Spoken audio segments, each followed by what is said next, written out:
নীলাচল বান্দরবান জেলায় অবস্থিত একটি পর্যটন কেন্দ্র। এটি বান্দরবান শহর থেকে প্রায় 5 কিলোমিটার দূরে অবস্থিত। সেখানকার জেলা প্রশাসনের আওতায় বানানো হয়েছে এই নীলাচল। নীলাচল সমুদ্রপৃষ্ঠ থেকে প্রায় 2000 ফুট উচ্চতায় টাইগার পাড়া নামক এক স্থানে অবস্থিত। 2006 সালের জানুয়ারিতে এই প্রকল্পটি উদ্বোধন করা হয়। আসসালামু আলাইকুম everyone, welcome to my Bandarban blog episode 4।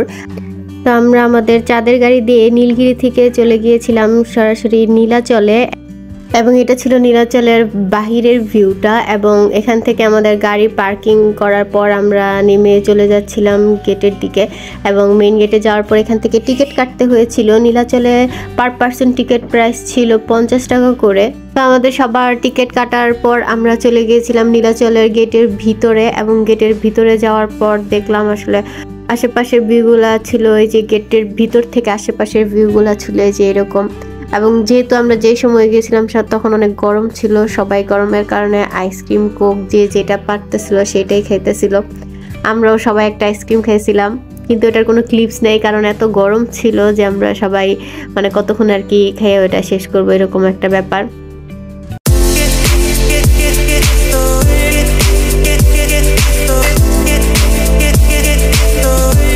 নীলাচলের ভিতরে আবার ছোটখাটো একটা দোকানের মতো ছিল, নাম ছিল ব্র্যান্ডিং বান্দরবন। সেখানেও কিছু ইউনিক আইটেম পাওয়া যায়।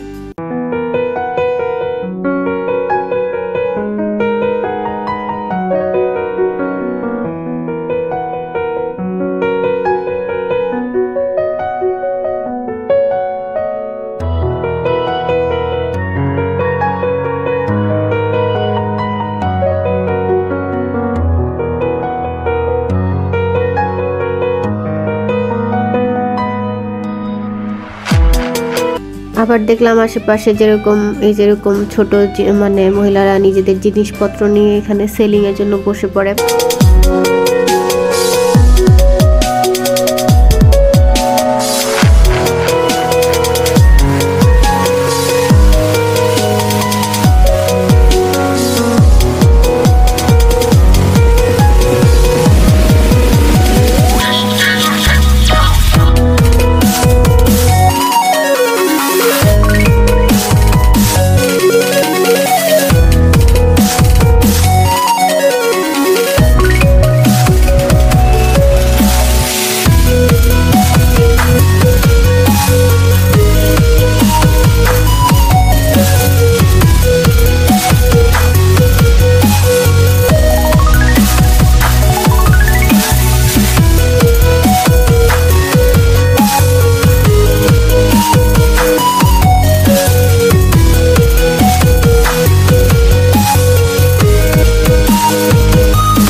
যদি আমরা এই নীলাচলে জুলাই বা আগস্ট মাসের দিকে আসতাম তাহলে হয়তো বা মেঘের অন্যরকম একটা ভিউ পেতাম, যেহেতু আমরা সিজনাল টাইমে আসি নাই। তারপরও আমরা যে ভিউটা পেয়েছিলাম এটাও আসলে ছিল অন্যরকম একটা সুন্দর, যেটা বলে বান্দরবনের প্রতিটা সিজনের ওদের আলাদা আলাদা একটা সৌন্দর্য থাকে। 6টা ঋতুতে 6 রকম সৌন্দর্য আসলে আমরা বান্দরবন দেখতে পাই। তো এই সৌন্দর্যটা আসলে অসাধারণ ছিল, সামনে থেকে দেখার যে একটা অনুভূতি সেটা আসলে হয়তো বা ভাষায় প্রকাশ করা যায় না, কিন্তু আসলেই সুন্দর ছিল। অনেক পাহাড় আসলেই অনেক সুন্দর।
আসলে মোটামুটি এগুলি ছিল বান্দরবনের আশেপাশের ভিউগুলি। আর সত্যি বলতে ভিউগুলি আসলে অনেক আই সুদিং ছিল। এই ছিল আমার আজকের ব্লগ। আর এই নীলাচলের সাথে সাথে শেষ হচ্ছে আমার বান্দরবনের ব্লগগুলি। এরপর থাকবে আমার সীতাকুণ্ডের ব্লগ। আর সে পর্যন্ত সবাইকে টাটা, বাই বাই।